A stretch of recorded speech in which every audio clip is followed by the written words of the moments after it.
నమస్కారం. Welcome to OSG news channel. కలమే మా బలం. నిజాన్ని నిర్భయంగా రాద్దాం. మా వీడియోని చివరి వరకు స్కిప్ చేయకుండా చూడండి. నచ్చితే లైక్ చేయండి, షేర్ చేయండి, సబ్స్క్రైబ్ చేయండి. బెల్ ఐకాన్ ని మాత్రం మర్చిపోవద్దు. తెలుసు కదా, ముందు పెడితే వెహికల్స్ అన్ని లేఅవుట్లోకి వెళ్ళి ఊర్లోకి వస్తుంది. లేకపోతే అవదు, ఊర్లోని స్ట్రక్ అయిపోతాం. అది మాకు తెలుసు కదా. మాకు ఆ రోజు ఓట్లేదని చెప్పే పెద్ద మనిషి ఈ రోజు మళ్ళీ ఎలాగా పార్టీ ఓట్లు అడుగుతారో మన గ్రామాల్లోకి వస్తే వైఎస్ఆర్ పార్టీ నాయకుల్ని నిలబడాల్సిన అవసరం ఉంది. అంతేకాదు ఈ రోజు రాష్ట్రంలో పరిపాలన గాడి తప్పింది. ఎక్కడ ఒక్క అభివృద్ధి కాకపోలేదు, ఒక్క కొత్తగా ఉద్యోగం లేదు, ఒక్క పరిశ్రమ వల్ల ఇక్కడి నుంచి అన్ని వేరే పక్క రాష్ట్రాలు వెళ్ళిపోతా ఉన్నాయి. మన పిల్లలు చదువుకొని ఈ రోజు ఉద్యోగాలు కాక వేరే మెడ్రాస్, హైదరాబాద్, బెంగళూరు పోయి అక్కడ పొట్ట చేత పట్టుకొని అక్కడ ఉద్యోగాలు చేసుకుంటున్నారు. గతంలో చంద్రబాబు నాయుడు గారు పరిస్థితులు వచ్చాయి.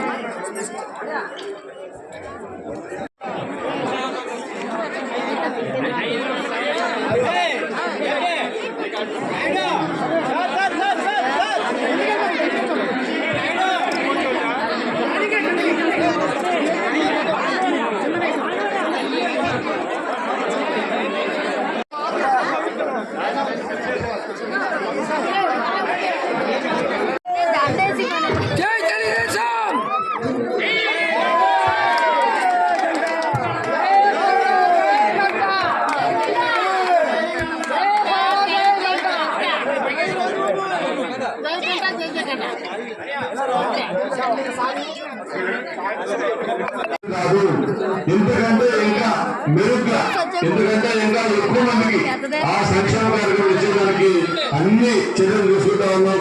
ఒక రంగా చెప్పాలంటే ఈ రాష్ట్రంలో, ఈ దేశంలో సంక్షేమం చెప్పారు.